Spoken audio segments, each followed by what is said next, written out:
where you have not only a lead generating machine, but one that produces a higher quality, more educated, more excited lead that converts faster down the funnel because they now feel empowered, educated, excited, motivated, and you have really overcome those different levels of procrastination, hesitation, concern, fear through a self-test and a quiz. Yeah. We don't see that very often, so we don't want you to miss out.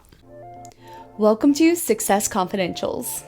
9 minutes every week that'll level up your practice. If you're a healthcare visionary obsessed with patient experience, team culture, marketing, and growth, you're in the right place. We are too. We're Lauren And Christine, the Patient Whisperers. We worked together for 4 years as leaders in a real premium practice. we did not play in the traditional healthcare sandbox and believe human emotions drive all success, and it really, really worked. We grew our cash pay practice an average 60% year over year. And on social media, we grew our followers from 1,000 to 14,000 in just 2 years, generating millions in annual revenue from social media alone. So now we're out here sharing what made us wildly successful so you can be too. Let's have some fun. And let's dive in.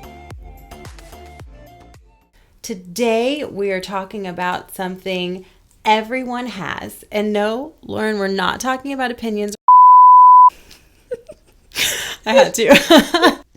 We almost all have them and are probably doing them wrong. We're talking about self-tests, these quizzes that are a call to action online. They probably live on your website for procedure and services you offer. If you don't have one, don't know if you have one, or don't really understand their purpose other than getting a lead, this is for you. It's a marketing call to action tool that, if used right, it can pre-educate your potential patient, but also evoke interest and motivate them to take the next step towards receiving your life-changing procedure.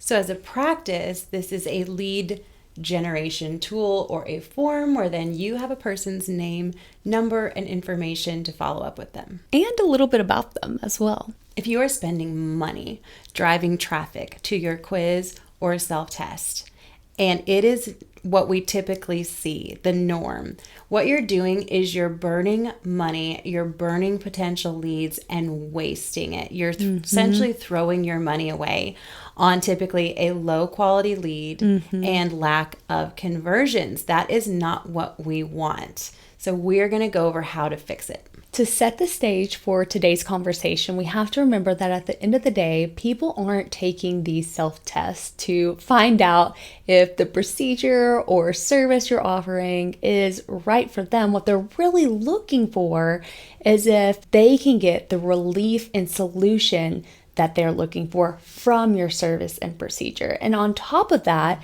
people aren't wanting to spend their hard-earned money on this service or procedure, but what they would do is invest in the quality of life they're looking for and also feel that desire.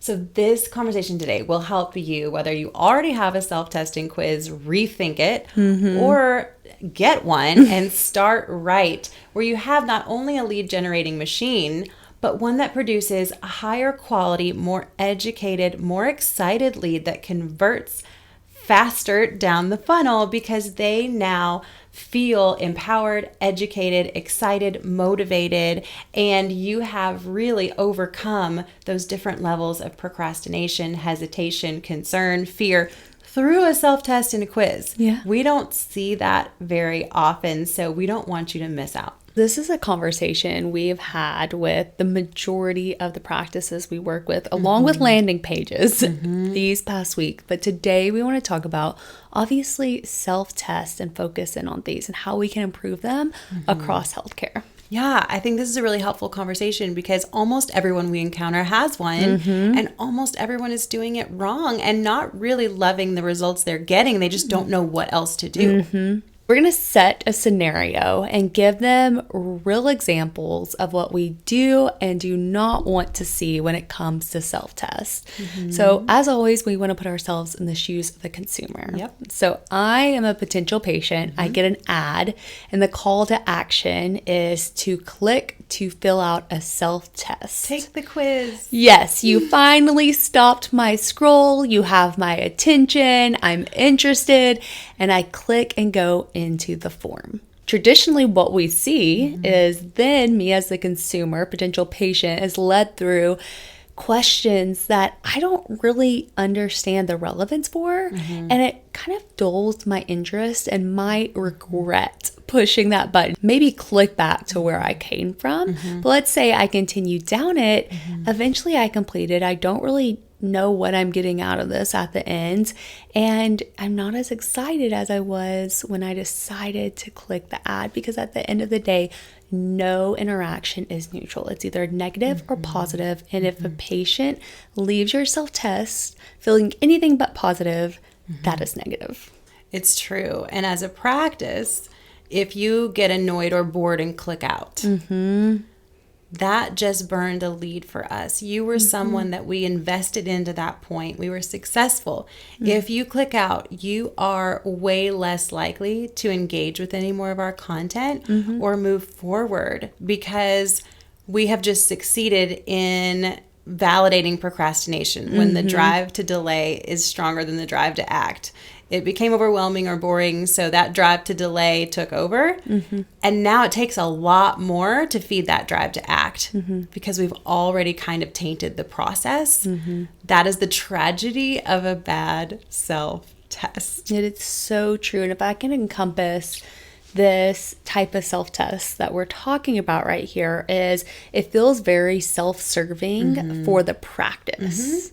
It's created for the practice, not created for the consumer. One of the biggest problems that we see in these self-tests is you get a generic, if you do finish it, you get a generic, thank you, you are most likely a candidate. Schedule your free consultation. So you end up feeling tricked that you just filled out a bunch of information, gave the practice your contact information, and you got nothing in return. That does not feel like a good reciprocation of your time and investment. So now you feel a little annoyed and taken advantage of, because you're just left with, oh, here's the next step, versus any real personal value. It feels very automated, and it is in most self-tests. So what do we want to do? Okay, we talked about what we don't want to do. Let's talk about what we do want to do. Get into the feel-goods. Yes.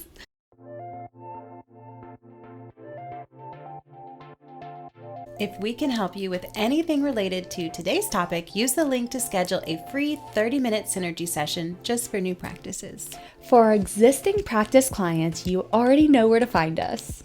Now we want to hear from you. What resonated? What other topics are hot for you right now? We want to know all about it in the comments. We're just a comment away, so if you have any questions, we personally respond to all comments and DMs. If you're not subscribed yet, make it easy on yourself to see new episodes and reference topics that are helpful by hitting the subscribe button.